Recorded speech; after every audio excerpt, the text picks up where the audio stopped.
Super. Let me just move this around a little bit. So Will's asked me to come along and talk about kind of what volunteering in the sector might look like in 2021. A nice, easy question. So thank you for that, Will.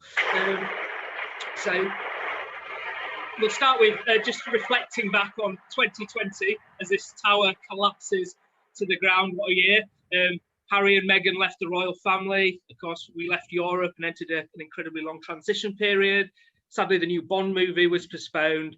And of course, COVID came along, and that will have a profoundly transformational effect, both on volunteering within the sector and the sector as a whole. And as I say, what Will's invited me to talk about today is what volunteering in the sector will look like this year and beyond. But sadly, I'm not like Mystic Meg here. I haven't got a crystal ball and I can't really predict the future. In fact, I'm a little bit more like this guy here, and I don't know what you guys are like, but I kind of get up in the morning. I don't know which way is which. I get in the shower with my clothes on, and I'm not really in any position really at the moment to predict what the future might look like. So instead, what I thought I would do is pose 5 questions and provide a little bit of information around those questions and a few things that you might be able to sort of take away and use to kind of help answer them. And the first of those questions is, will COVID volunteering result in more volunteering in the long term? And initially we saw this kind of huge upsurge in people volunteering to take part in COVID relief efforts in sort of March, April, May time, and this kind of really led to things like the Kruger report, which hopefully some of you have seen, that came out this year, that really kind of talked about this kind of mass army of people that existed in the UK that could then be mobilised to volunteer in a whole range of other areas. And I think initial conversations amongst ourselves within the HVG steering group, like other areas of the voluntary sector, saw that as a really great thing potentially, and that we may see kind of volunteering levels within our own sector increase over the next years and years to come. But what the data that's come out more recently has shown is that that's highly unlikely to be the case. So I don't know whether any of you saw the NFP Synergy report that we put out on Facebook. We put it out just before Christmas, and then we put it out last week as well. But what that shows is that actually by August, volunteering levels had fallen to their lowest in 10 years. And that was, of course, because that upsurge in initial COVID volunteering had stopped, and a large number of people were now no longer able to volunteer within their own normal role. So many of our heritage volunteers weren't able to come back, for example. What we also saw in the data was that volunteering amongst 16 to 24-year-olds had spiked initially, and we'd seen this kind of huge kind of groundswell in youth volunteering had actually just returned to pre-pandemic levels. And when you coupled this with the fact that older age groups, our traditional demographic of volunteer, were no longer able to volunteer, you start to see why those figures fell to the lowest in 10 years. So actually what the data is suggesting is that initial groundswell in COVID volunteering is unlikely to result in any kind of long-term growth, or automatically any long-term growth in volunteering in the sector. However, I do think there are 3 things that we can learn from what happened during that initial kind of period of volunteering, and that if we apply that to the way that we develop and deliver volunteering in our sector, then we can reap some benefits from what's happened. And the first thing is we need to make heritage a cause worth giving up your time to support.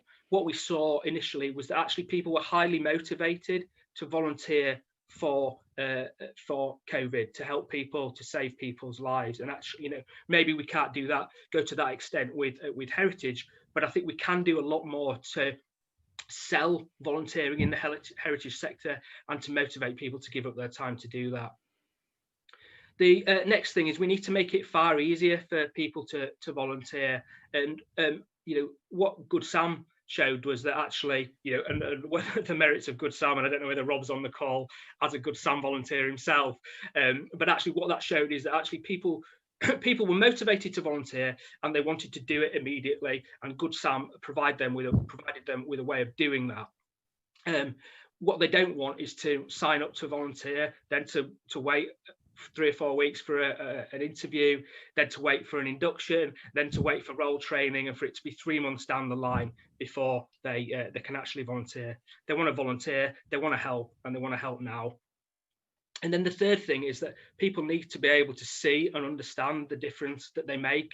When you pick up somebody's shopping and deliver it to their house, or when you take their medicine to them, you have that immediate and visceral response from them that responds to your motivations for volunteering. And we need to try and ensure that we can do that through the volunteering opportunities and the way that we deliver volunteering in our organisation. And I think if we can do those 3 things, then actually we can start to grow volunteering and we can learn some really useful lessons.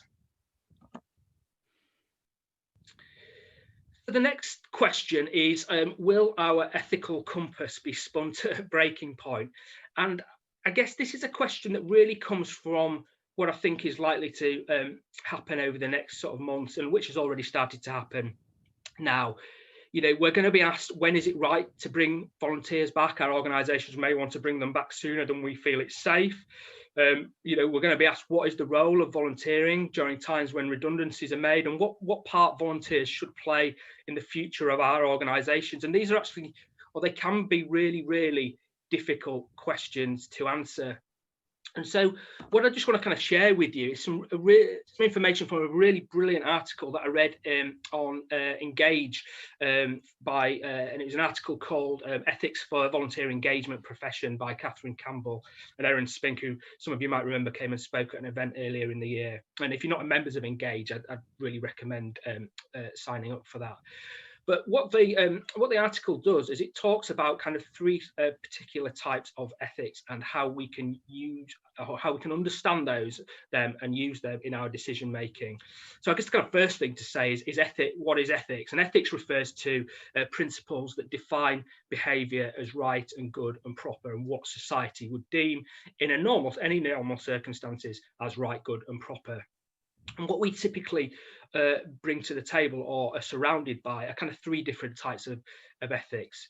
Personal ethics, which are the values that we all hold, so the values and principles shared and shaped by your history, your experience, religious beliefs, and ethnic culture, so what you personally believe to be right. Your organisational ethics, and this is really important point actually. So this is a set of principles that's adopted by your workplace that is designed to ensure consistency of action rather than leaving it up to us as individuals and every individual to apply their personal ethics for a situation. And then professional ethics, so values that are generally accepted within our profession that govern good practice. And hopefully you can see already that actually 2 or 3 of those things, they might all be at odds with one another. And I think this framework and thinking about decision making in these terms can be really helpful. I mean, we can all see a situation where actually our personal ethics and professional ethics around actually what is right, what are the right roles for volunteers, might come into stark contrast with what an organisational ethics are, particularly in terms of running effectively and efficiently, and therefore the role that volunteers can provide in helping us to do that. So, you know, I could run an entire session on this, but what I just want to do is kind of spark your imagination and hopefully inspire you to kind of go away and delve into this a little bit more in a little bit more detail. But this is a really great article, and if you're not members of Engage, I would kind of recommend joining it and having a good read of this article. It comes from one of 2 parts, and the second one should be coming out soon. The third question I've probably been asking for 10 or 11 years is, will virtual volunteering finally take its place as the future of volunteering?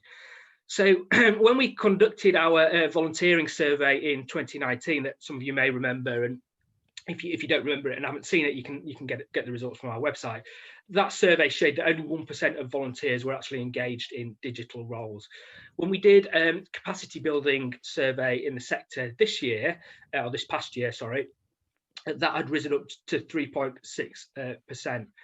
But as we know, again, from the same survey, on-site volunteering has fallen by 90% across the sector, and that's reflected in the findings within Science Museum Group. And digital volunteering offers us an amazing opportunity to engage with our audience when our doors are closed. It allows us to provide volunteers with meaningful activities when they're not on site, and it also allows them to connect with one another. So virtual volunteering does provide an amazing opportunity for a whole range of things, and it's something that we really should be looking to take forward as volunteer managers. And we've had talks at some of the coffee afternoons before that have demonstrated some of the brilliant activities that are being done in the sector, but I do feel there's a lot more we can do to develop and deliver digital volunteering. And there are issues around technology and skills within an organisation, but part of the challenge that we face is also coming up with ideas. So what I've just kind of got on this next slide are kind of maybe 4 different types of volunteering that can be done in a digital space. Just kind of, again, kind of spark your imaginations. First is kind of administrative type roles, and these are often activities involving volunteers in things like producing newsletters, and they're usually they can be kind of really helpful roles, certainly to volunteer managers. And I'll speak as somebody who's got sort of several volunteers supporting me in administrative roles. But obviously, usually they only enable a smaller number of people to get involved because of the scale of the roles. Collections volunteering, which is often the most kind of common form of virtual volunteering in our sector, and that's really thinking about actually how do we creatively and usefully involve volunteers in enhancing our understanding of the collection and undertaking research. Visitor engagement, which is something we've really started to get to grips with at Science Museum over the last few months. We don't have any roles live yet, but it's something we're starting to think about. But how do we take some of our object handling and tour guiding roles and transfer them into the public space by providing opportunities for volunteers to sign up for talks that are delivered across platforms like Zoom? So not necessarily using really complex platforms, but actually how can we use the technology that we already have at our fingertips to take those activities and transfer them over into the virtual space? And then last but not least, micro volunteering, and this recommendation comes from a book which name now rather embarrassingly escapes me, New Power, actually, about how you utilize kind of digital platforms like Twitter and other social media platforms to engage large numbers of your audience in kind of really small volunteering activities. And that might be just retweeting content and things like that. And actually, by not putting any barriers in terms of how people can engage with that material and share it, you offer a huge a doorway for a large number of people to come in and start engaging with you and volunteering. And I would recommend picking up New Power and having a read of that. It does clearly a far better job than I've just done in explaining that form of micro volunteering and how it can help you grow and develop a volunteering and audience engagement in your organisation. The next question is, will Black Lives Matter lead to meaningful change in volunteering? And for those of us that have been involved in volunteer management for a long time, we have seen very little movement in diversity in volunteer engagement during that time. And if we look at our survey from 2019, again, only 5% of our volunteers come from non-white British backgrounds. Further information in the survey showed that only 5% described themselves as coming from an LGBTQ+ background or as having a disability.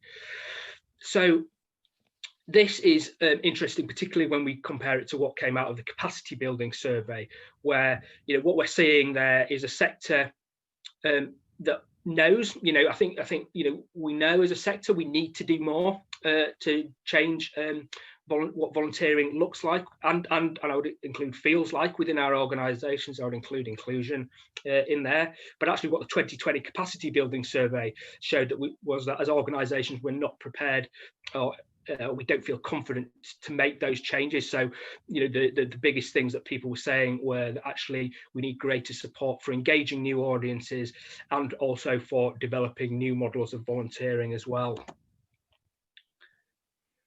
So what can we do? And again, this is something that we could run an entire session on. So I'm just going to go through this very quickly here.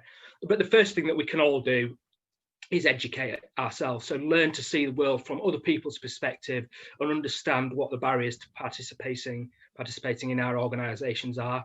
And it's great. I know we've got Tamsin on the call and Ben as well, who are involved in our EDI working group, and that they're working hard to put together a whole range of resources that will enable all of us to educate ourselves and understand issues around volunteering in our organisations from different perspectives. And it's really important that we engage with that material.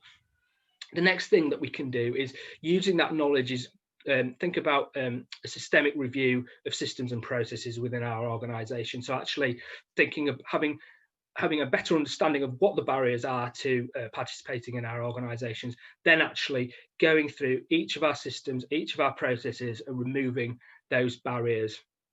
The third thing is about engaging community partners. So actually, if all we're going to do is, if we do those first two things, but all we do is write our role descriptions in the same way, advertise them on our websites, all that's going to happen is that the same members of the Civic Corps are going to volunteer with us, and that we will see no meaningful change. If we want change to happen, we have to get out from behind our desks and we have to go and work with the communities that we want to engage with, and we have to co-create roles and enable those partners to shape volunteer opportunities that are right for them.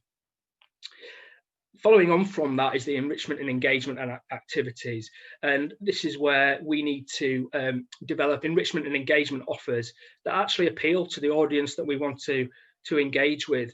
I was volunteer coordinator at the NRM for a long time, and I was really pleased with our enrichment and engagement activities. But they were all railway-based activities, and actually, if you had no interest in the railways, I'm sure that was a terrible offer that I was providing. So we need to start thinking about creating a much more tailored opportunity enrichment and engagement activities that actually appeal to the people that we want to involve in our organisations. And then we need to build an inclusive culture. We need to make sure that actually our organisations are warm and welcoming to people from different backgrounds. And actually that's hugely challenging, and that isn't something that we can do on our own. And that's why we need to grow as leaders, so that we can influence across our organisations and create that inclusive feel. And that brings us nicely on to the last question, which is, can we be the organisations, can we be the leaders our organisations need us to be? Our 2020 capacity building survey showed that actually senior roles leading volunteer engagement are rare, and that actually only 40% of organisations, or 40% of organisations don't have a volunteering strategy, so no long-term plans for the development and evolution of volunteering within those organisations. And so the onus really kind of falls on us to do what we've just talked about. As this very cheery chappy is saying, change starts with us. These things will only happen if we make them happen. But leading change is difficult, and delivering all of these things is really hard. And so what I would draw your attention to, if you've not seen it, is Kotter's 8-stage model of change. And this is definitely probably Tamsin would say probably a day-long workshop on Kotter, but it's absolutely fantastic, and I'd really encourage you to go out and read some of his books. But essentially what Kotter says is what you need to do is build a sense of urgency around the issues that you want to change. You then need to bring around you what Kotter talks about, a guiding coalition, but that's essentially a team of people who are going to drive change with you. Together, you then create a strategic vision for what needs to happen and how that will happen. And then you go out into your organisation and you sell that vision, and you recruit people to help you drive that change. And then as leaders within the organisation, you need to be the people that are removing barriers to whatever it is that is stopping the delivery of your vision. And actually, you creating some of those short-term wins is really, really important, sustaining that momentum, which is the next stage. And then when you get into kind of to that sustained acceleration that Kotter talks about, that actually just means going around that cycle again. And depending on how big the challenge is, will depend on how long it takes you to institute that change. But I would really encourage you to go out and have a read of that model, because actually everything that I've talked about today and what 2020-21 is going to look like depends on us and depends on our ability to lead change within our organisation. And that's really what I wanted to sum up in terms of what does 2021 hold in store. I don't know what 2021 holds in store. There's a lot of questions that need to be answered, and we're the people to answer them. If we want to change what volunteering looks like within our organisation, then we need to be the people that make that happen. And HVG will be here to help and support you throughout the year and beyond. Thank you.